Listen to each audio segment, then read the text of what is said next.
Well, welcome to Me Immortal Musings number 2.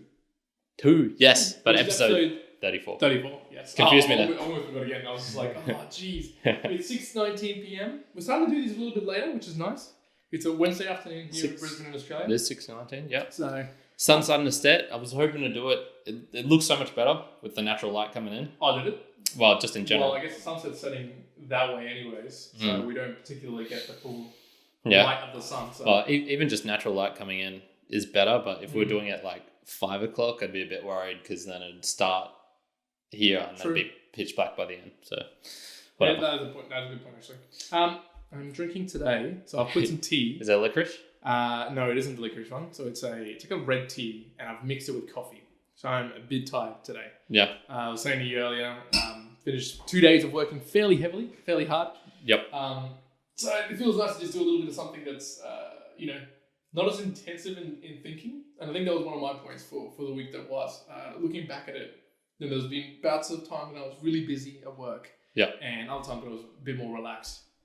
And I noticed this week, you just don't notice it sometimes, but, working 8 hours, and I'm talking like 8 hours of proper non-stop work with your mind just always going, always thinking, always having to do things. Yep.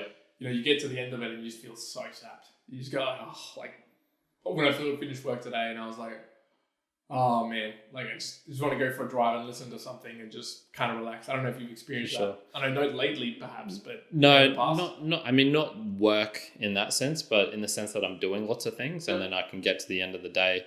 It's pretty rare for me. I'm pretty good at maintaining a routine even if I am that level of tired, but there has been a couple of times, probably the last a couple of weeks where especially when we were in here and I was moving stuff, and so it was just like all this extra stuff added onto me, onto the normal daily routine.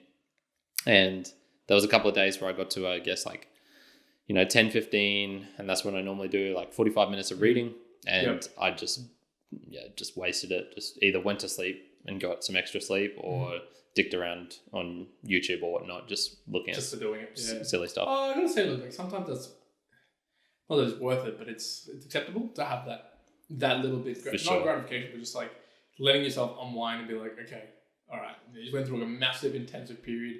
You need to just let your mind just kind of like wander off, do whatever. Yeah, exactly. I kind of treat this not so much as super hard, like concentration. Can't say the word anymore. Yeah.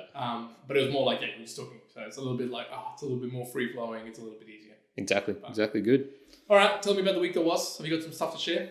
Yeah. So one thing I was musing on is, have you heard of Fyre Festival? Yes. Yeah. Okay. So I'd heard of it. I do know the story too. Yeah. So for those who are unaware, and I sort of first heard about this on like a forum I used to follow a couple of years back, and then I actually just watched a documentary on it this past week. Yeah. Yeah, good documentary. Yeah. Oh, so you've seen it as well? Excellent. So we can talk about it in depth. So for those who aren't aware, the dude's name, just so we have a good context? Billy. Everyone just called him Billy, so that's all I knew of this. Billy. He was basically a dude who started this company in New York, and I don't even know where he came from. He's sort of like, it's like he just appeared in New York. And he started this company where it was like an exclusive credit card, and it would give you really nice bonuses if you use this credit card. And it sort of played on that yuppie, like, oh, this is the cool new trend.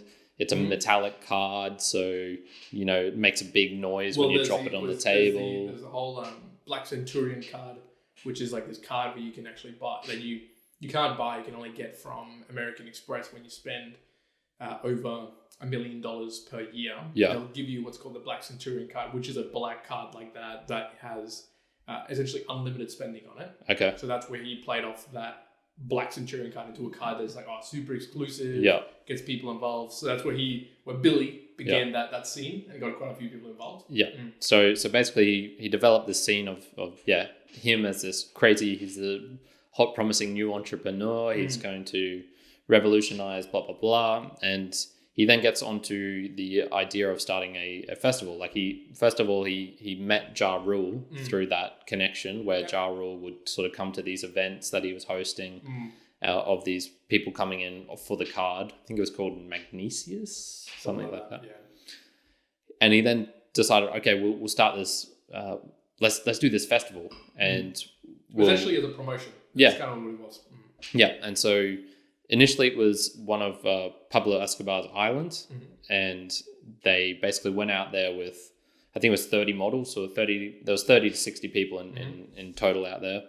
And it was Instagram influencers. Do you actually remember the years that this was? It's like 2018? It was only a couple of years. No. I think it was 2017, 2016. Okay, even earlier. Yeah, interesting. So he went out there, basically got these amazing shots of girls on jet skis, on boats. You know, they're all in bikinis, looking amazing. Trying to sell it through the media, yeah.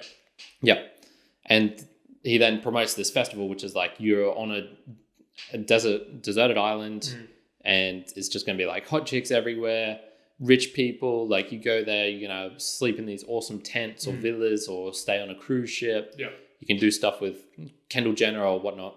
And basically, the whole thing ended up being basically a scam. He was collecting money from all these people, had no idea how to run a festival, had no idea how to like manage the whole operation. It was just technically not feasible to do what he was doing. And he had this amazing confidence in himself to do it, yeah, that he was going to do it. And that sort of like led to this, everyone in this company, I guess, believing in him that he could do it. Yeah. Yep. A lot of people go to it and find out like it's actually just absolutely a shambles shit show. They used old Hurricane Katrina tents. They didn't have running water. They didn't have like amenities. The beds were soaked from a storm that came in the previous night, all this bullshit. Yeah. And I suppose like one of the things that really stuck out for me was that they're filming everything. So everything's been filmed. So that's why it turned out to be a pretty good documentary. And one of the bits was when all these people just arrive, they get on the plane and they're sort of like joking around because it's not this private jet. It's like a commercial flight that's really dodgy economy seats.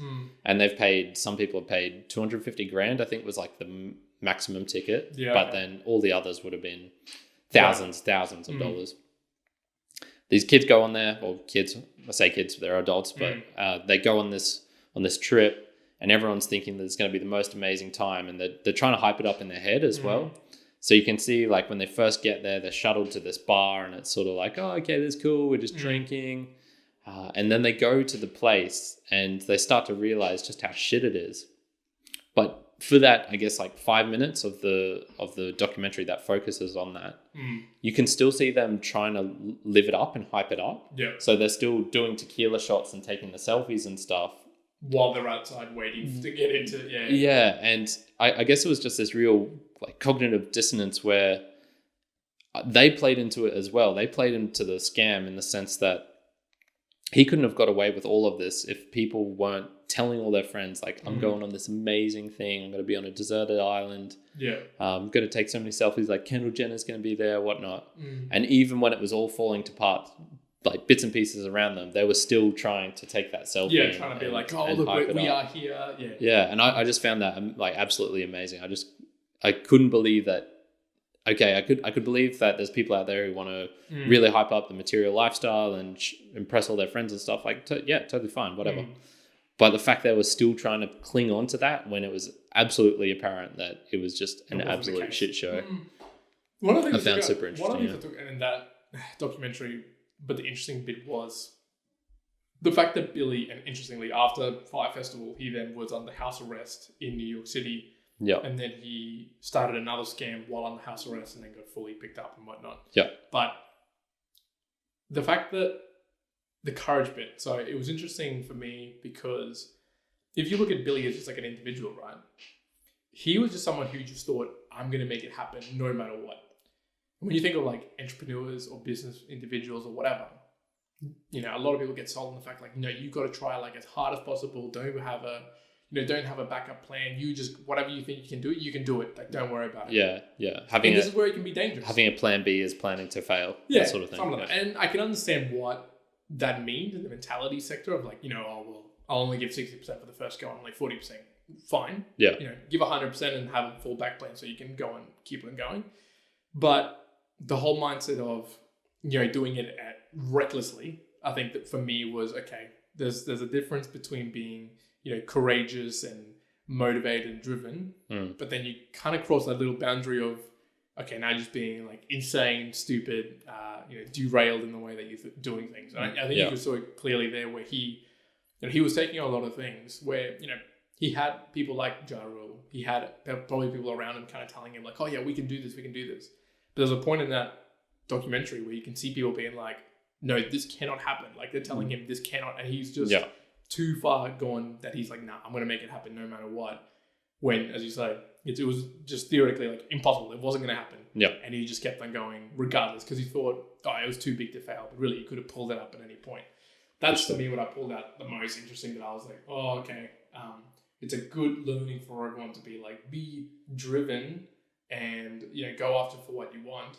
But set yourself some roadblocks along the line, some milestones to be like, okay, this is probably getting insane. Like, if you're studying to be a doctor and you don't study anything before the GMAT, and you have no idea what's going on about your human body or any physics, it's quite unlikely you're going to pass the GMAT or GAMSATs, whatever test you're doing. Yeah. It's going to be really unlikely. Perhaps, very few exceptions will, but highly likely you're not. And it costs money. It costs like $700 to do it. So then, you can make a decision. Do you not take it and actually realize that you're not ready for it? Or do you just go ahead and be an idiot? Right? Yeah. So it's kind of like that mentality, which I thought, okay, it was a good point. But yeah, the people on that documentary, they're still taking the selfies with shots and whatever, while people can't, like, stealing beds as they're going around. I'm like, oh, geez. Yeah. Well, what else was interesting was like the people who I guess would agree to be on the film. So obviously they had, I guess, like the main people directly underneath him, which you'd expect because they're the ones who had insights into how the whole operation was going, when it started to go wrong, why it started to go wrong. And they had a couple of the festival goers as well. And that's where I think you really got to see some of the worst parts of I guess like the millennial human fakeness. Because there was one or two people of those, I guess, the festival goers who were being interviewed for it to get their take on what happened. And you could tell they were purely on the documentary just for the fame of being on this documentary about how it was, purely even though to be recognized for it. Even though they knew, like they could see it was just going chaotic. They're like, I'm going to be here for the fame of it. And even though I guess they came across as idiots because they had these points of realizing like, oh, it's looking kind of dodgy before they got on the plane going there. Like they just made a bunch of bad decisions as well leading up to the actually going up to the island. Sure. And so, there was just a couple of them who I thought like, oh, like you're meant to be the victims in this, but if you're still not coming across as it. If you were going to go on like the actual like outrage culture that is today and say who has the most privilege, like it's those people that you can point as like, okay, that's pretty. If someone's angry about privilege and you point at them, I could definitely get on board with that. And be like, okay, these people are pieces of shit. Not pieces of shit, but very close to that. Pieces of if anyone's decomposing peat. Peat. If it smells like shit, but it's not actually shit. Listening from Fyre Festival or went to it, Kyrin hates you, just so you understand. Adding it to the list, man. I've got a list of close to everyone I've insulted on the podcast so far. It's 2 times the world population. Just going around. You're just going across it all. Yeah, it adds up. I had a couple of things from the week that was one interesting one that I wanted to ask you about was being extreme about things. I heard 2 different podcasts today. It was through the week, but specifically I was finishing off today. It was Ramit. I always forget his last name. Sethi. Ramit Sethi, who was a more financial, San Francisco based, America based sort of dude, and Tony Robbins. So they both released. Tony Robbins released a podcast on his. The Manliness podcast released one with sort of an interview with Ramit, and they were both really extreme about coronavirus in the sense that Ramit was like, you should be ultra safe. You should be some of the things he was saying was you should have in emergency funds 1 year of spending, and you shouldn't invest anything. Even if you have a job right now, you should liquidate and make sure you get that emergency fund built up. And he had a couple of other things, which I thought, okay, that's fairly extreme reaction. His take on it was, it's better to overreact than react. Yeah. And I was a little bit like, I don't know if I, subscribe to that, but I can get where he's coming from. And Tony Robbins has had a couple of podcasts, but specifically the last one, where he's trying to get a lot of experts to really just hammer home coronavirus is not very dangerous. We're just overreacting. We're just going over top. We should just go back to business. Now, they might have, purposes behind the messages, whether it's the business or whatnot. But I saw that as like, okay, that's two extremes. And there's like Jordan Belfort also has that view of, I don't know what we're doing. We should just go back and open everything up. There's no need for all this coronavirus stuff. So coronavirus aside, do you reckon there's any benefit to being in those extremes, or would you prefer to be a balanced individual somewhere in the middle? Well, I guess like if that's how you're actually tending to believe, I wouldn't say go closer to what is the apparent middle just because you think going to the middle is generally a good, safe option. Yeah, that's a tough one. I mean, I would say based on your own circumstances, because for someone like Tony Robbins, and maybe he has this whole empire built up behind him, and a lot of that is based on him going on stage and performing in front of tens of thousands of people or whatnot. I don't know how much of his actual business is related to that, but I guess that's like a good data point in the sense that if you have one person saying that and other people saying this, well, completely opposite, you can sort of gauge, I guess. I would say it's a good thing in the sense that you get to hear these views and then you can decide for yourself. So, but as a person like in the middle, just looking in, I would say suits. Yeah. I wouldn't say don't go to those extremes if you believe that's what's true and what's right. Well, I more looked at it like, so from what one side was saying and the other, if I look at it like two extremes, I ended up sort of just debating it down to, okay, I think the more you are in the middle of what the accepted mean is, the more likely it is that, you got to follow what the general mean will have happened to it. So what I'm saying is, let's just talk about, say, share market. If you're generally in the middle, but maybe you're not, liquidating everything, but you're not buying a lot or very risky, you're just being really safe, then if the market goes up 20% in the next 6 years, that's probably what you're going to be expecting as well to gain. But if you're at the extremes, I think you're more susceptible to them, encountering the really bad stuff or the really good stuff. Yeah. So you're then prepared to like lose everything and the company goes bust or whatnot, or you go Jupiter and you multiply by 1,000 times, you make $1 million. So I think I looked at it as those individuals are in the extremes of things. One's obviously in the overreactive, the other one's in the, let's get back to the doing it. But then it kind of highlighted to me, like, those guys are both, quite successful in their own ways. And I think it's because they participate in the extremes of a lot of things. So if you think Tony, he's at the extreme on the way he interacts, the way he got I think he's got 50 businesses or 47 businesses that own under his own holding company. So he does a lot of things. Whereas you compare it to just, I think, individuals in the standard, I can't really think of someone right now who you would call out as like either famous or, quite wealthy or anything that's really falls in like sort of that standard, just kind of like, just goes on, apart from saying like, what's his name? Berkshire, All Mates. What's his name? Gosh, damn right. He's the third richest person in the world. Warren Buffett, man. Warren Buffett. What's his company called? Berkshire Hathaway. That's the one. Yeah. So Warren Buffett. That's the only guy that I can think of. Like, okay, well, he's just consistent, been doing it for like a long time.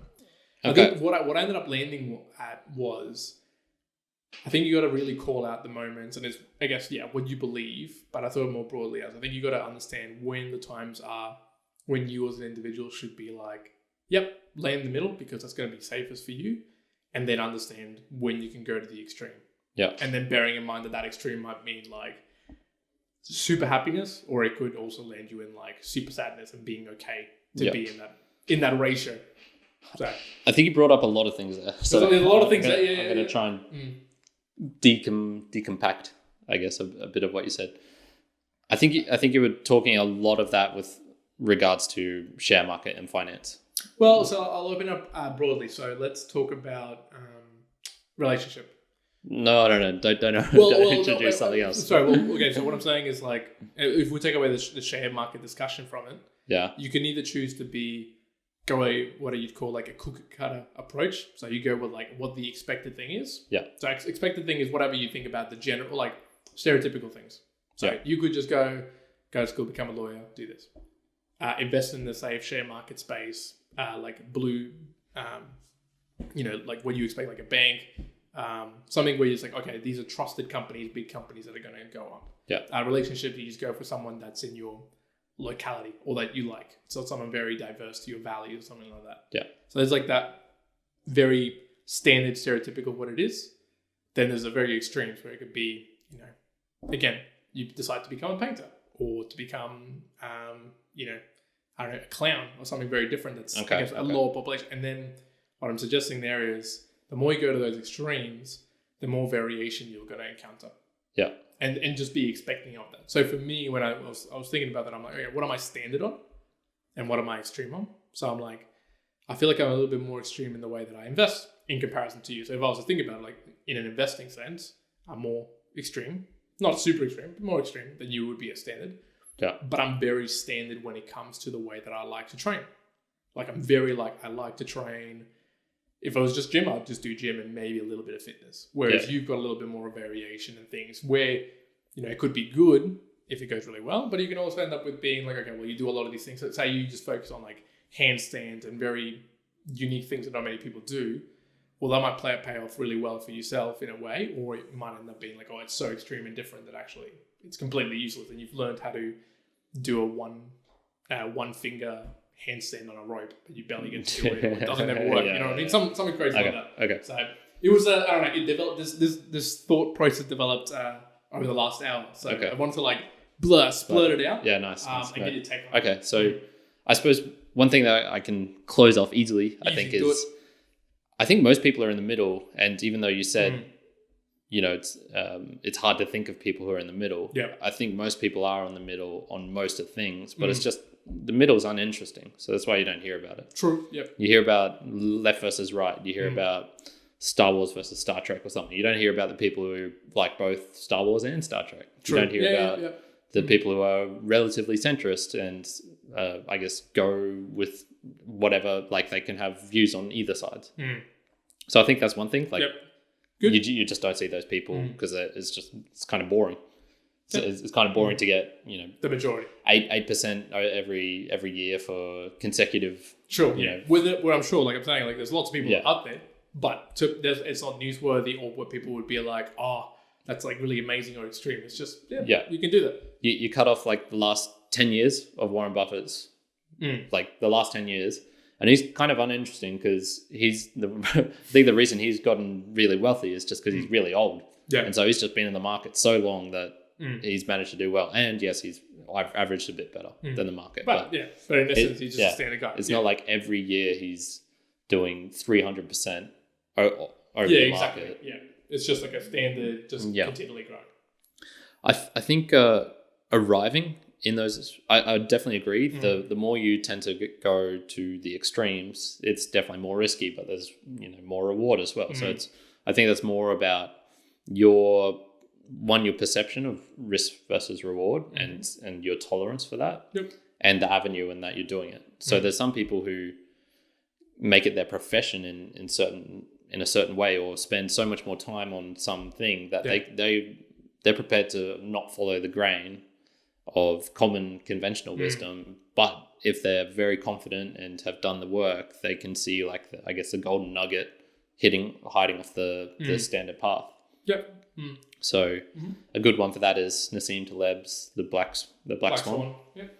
And that's where he talks about there's these moments in life where it's so extreme or it's such an unprobabilistic event that it sort of like stops everything, like it cancels out everything, and weird things can happen in that sort of scenario.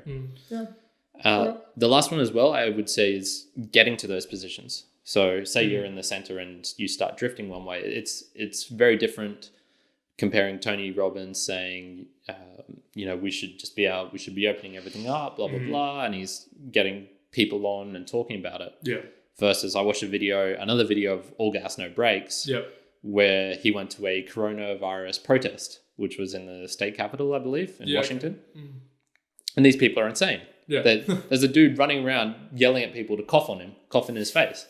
And there's other people who are, he finds the classic person rapping about flat earth. He finds the other people who are just like so weird. Like they'd be, you're part of the media, aren't you? And he's like, well, I'm independent, so I guess, but not really. And then he's like, so how many people are under the Disney Corporation? And he answers, I don't know. And he goes, think about it. it's just so there's very different, I guess you could both say Tony Robbins and these people are, if you wrote down their views, they'd be similar, but the way they got there is very different. And I'd say the difference would be Tony Robbins would have nuance. So he'd probably be prepared to accept in countries with a higher aging population where there's more, I guess, like less social distance naturally because there's more members of the same family in the same household. Yeah. Young people go in and out and they have the old people there as well. Yes. Maybe he'd probably have slightly different views on that compared to this dude who's I guess like, cough on me. Yeah. No, he'd probably be saying, no, all of them. Doesn't matter if the Italians are dying in greater numbers, whatever. Like it doesn't matter. Let's go back. Yeah, it's all about him. Yeah. Yeah. No. It was an interesting thought process I had when I was listening to it on the way here. So I thought, I'll write it down. Yeah, nice. The other thing I found was, I think it's been this whole time in coronavirus, but especially this last week, everything just felt like faster. As in, like the days have just like melded together. And I was saying to you earlier, we're doing this musing today. It felt like I did musing one like a couple of days ago, 2 days ago. Yeah.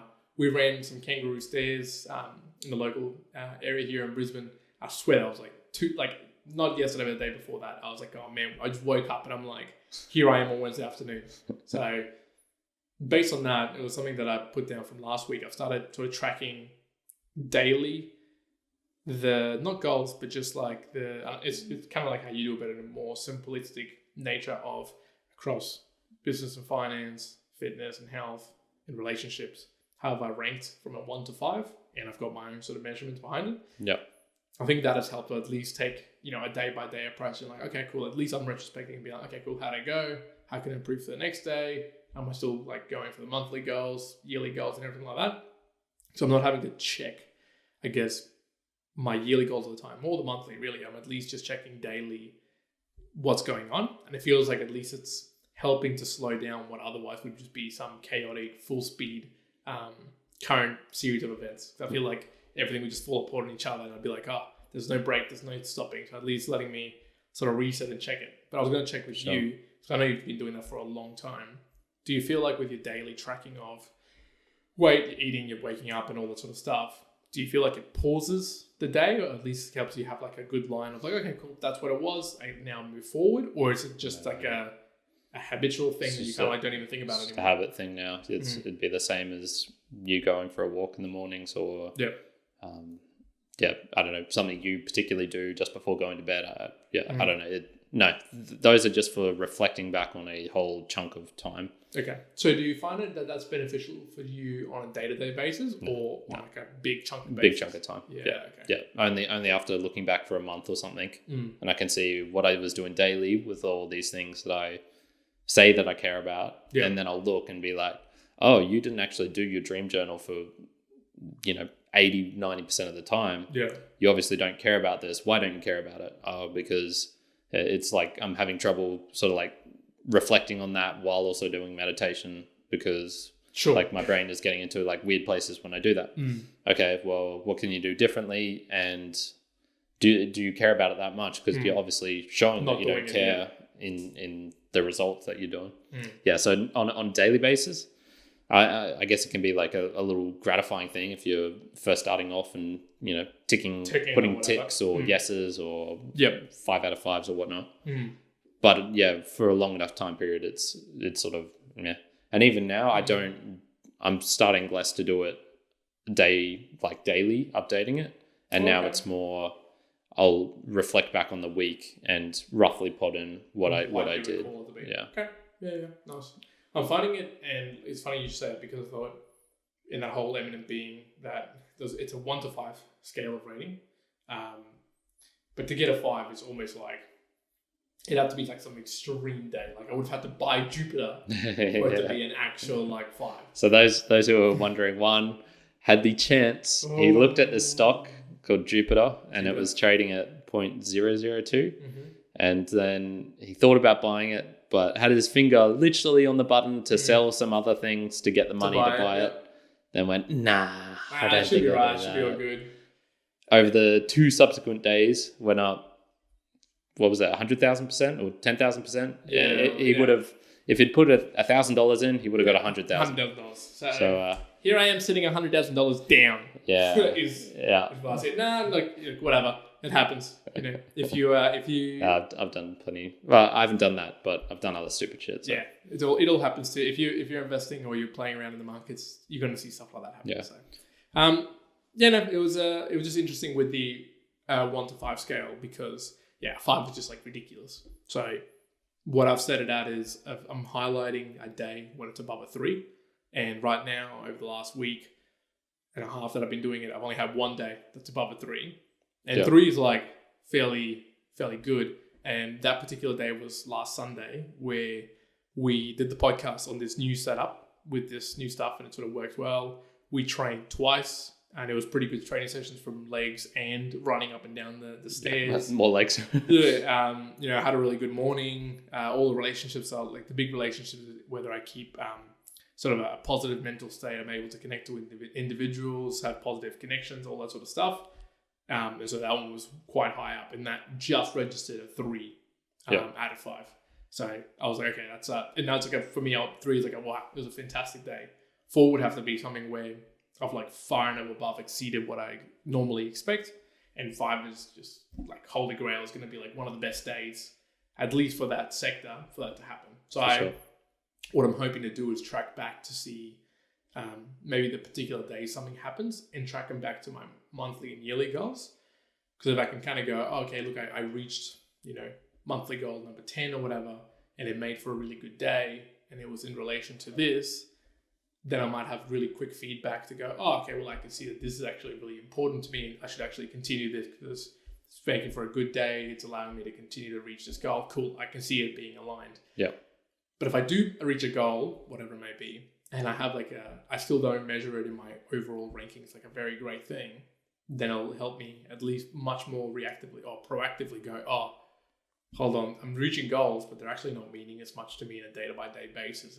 And that's linked all the way to like a yearly, more than yearly, 5-year sort of feedback. So I'll go, okay, maybe that's not as important, and maybe I'll like wind that back in the goals. So practicing anyways, week and a half into it, so we'll see how that sort of rocks around. But And for those wondering, sort of, I guess, like why get so analytical? Why make monthly and daily and yearly and short term and midterm, and why do you track it and put numbers to it and whatnot? I think there's like our way of, like you were mentioning before in the last podcast, our way of being creative. So I'm naturally not very creative. I've taken a couple of personality tests, and I'm way down low on like pure creativity in the sense of like pure creative. You can sort of measure this by people say, okay, come up with in a minute as many weight uses as you can for a brick. Yeah. And so people will come up with the standard things, to build a house as a paperweight. I could put it to hold my dog down and tie the leash to it or something. Yeah. And you come up with as many as you can. And it's sort of like, it measures 2 things. One, just how creative you are in the sense of like the bulk creativity. And then how creative you are in unique examples. So a lot of people would probably say a paperweight or to build a house. But how many people are going to say that you're going to use it as a substitute for a discus? Yeah, or put it as and it's sort of like, it doesn't have to be, I guess it has to be somewhat realistic, because you could just then start saying objects and be like, I'm going to use it like if I'm going to paint it on a potential computer. Yeah, exactly. I could carve it into a glass. I could carve it into a globe. I could carve it into a dozer. I could carve. Obviously, that's not being very creative. That's just bulk saying stuff. Yeah. So then there's the unique examples where someone would say, I'd actually use it as a pencil holder for different colored pens, because then I could put it in the 3 holes. Yeah. So that sort of thing where it's very unique. and I suck at both of those. I am like down. I can do all right if it's that particular question on a brick because I practice that one. But anything else? Yeah. No. It's interesting you bring that up because there's a technique for when you're trying to come up with just different ideas when you're innovating, I guess, right? It's an innovative tool. It came out from, pretty sure it was from, there's variations of it. There's a question when you're trying to do something. So say you're with a team and you're in a small team or wherever you are working. And what you say to people is, okay, we're going to try and solve this particular problem, whatever it is, or we're going to try and improve on something, and just pretend that for this time period, you are trying to be like, what would Google do? What would Microsoft do? Right? What would Apple do? So you try to put yourself in feet of what we think as, really innovative companies are really far out there. And then you might start thinking a bit differently. There's a technique for that uniqueness and creativity, and it's psychedelics. Well, you could use that, I'm sure. You'll be like, I can use this brick to replace my face. But no, the technique would be trying to think of 50 different ways to improve on something. And what generally happens is you'll think of 7 to 10 ways. But after the 10th way, with a couple of people, you'll kind of get stuck. And then it'll be a really massive grind to go from 10 to 50. And then what generally happens is from like 20 to 40, you have just this crazy dumb ideas, right? So with the brick, I'm sure you can start being like, well, I don't know, we can use it for like holding this lamp on an angle so we can get the right light. Or we can replace it as a shot put. Yeah, so all this other stuff, right? Yeah. But what they talk about is after those 50 ideas, now that's a lot. You can obviously scale it down. But the sort of suggest, once you get to 50, then you'll actually have a really much fuller picture of what potentially the way forward is. And you'll end up finding that these really crazy ideas have, little subsets of perhaps things that you thought of that actually should be included as part of the product, the idea, the improvement. So then you kind of can go back to those original ways of how you can improve it, but bring in these other aspects of the much crazier ideas that go, okay, so you might have thought like, well, let's improve the light by, getting a brighter light or a lampshade for it or reflective ceilings or whatever, right? Yeah. But then you might have come up with this crazy idea about hanging it off the roof or hanging it by your head for you to go like, oh, actually, all this ideas is because you want to have the light bulb on an angle closer to your face. And it's like, oh, well, I don't have to do the crazy idea. I can just get a new lamp that's a little bit closer. Okay, cool. That solved everything. So that's kind of like that mindset behind it. But you're right. Even I struggle with being creative and unique. Not all the time. Like there's bits and pieces, but I think say with a lot of my editing or whatever, I borrow a lot from what I've seen as opposed to being able to just creatively be like, this might look cool. This is yeah. So in particular, eating food. So for me, I can't. If someone said to me, "What are we eating tomorrow?" and it's got to be it's going to be vegan or it's going to be this particular thing, I can't off the top of my head be like, okay, well let's make like a whatever cucumber slice with this and this and this and mix it together and we'll make that. Like, no way. For me, it's like I've got staples. I know how to make a bit of food here and there, but I'm not creative enough or knowledgeable enough to be like, oh, I can create something. Yeah. But I know people who, they'll just be like, oh, tomorrow I want to make something nice. Oh, cool. I've got like these 7 things in my fridge. I can go and make this. And it's like, there's no way I would have ever come up with this. Or even beyond where like the recipe will say use anchovies or something. They will go, oh, well, actually you can replace anchovies with seaweed to make it vegan because both of them are just umami replacements and you can actually just blitz up seaweed and put it into the meal and it'll do the same. Yeah. And I'm just like, there's no way I would have even come. Even if I knew the knowledge of umami and like what the flavor, I just wouldn't be creative enough to do that. Yeah. So I was like, okay, it is what an individual is, right? So. Yeah. Exactly. Cool. Anything else from you? Good stuff. Let's leave it. Good stuff. Mere Mortals, Musings, number 2. Nice. Easy. 1 out. Kyrin out.